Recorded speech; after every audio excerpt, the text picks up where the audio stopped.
May na-observe ako dito kakaiba sa mga juwi natin. Tingnan nyo. Kita nyo yan.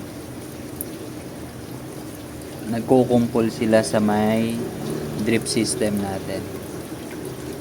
Yun o, kukulit. So, bakit kaya? So, pag ganyan nakikita nyo, ibig sabihin yan, yung dissolved oxygen sa tank natin is mababa. So, kulang ng aeration. Para silang suffocate. So, ang gagawin natin ay i-adjust natin yung ating aeration. Although meron ng dalawa yan dyan. Pero, lalakasan natin. Oops, sobrang lakas.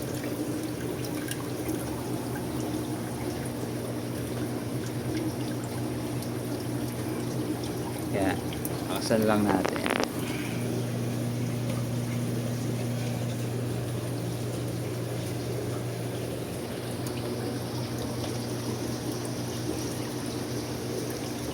So, yun.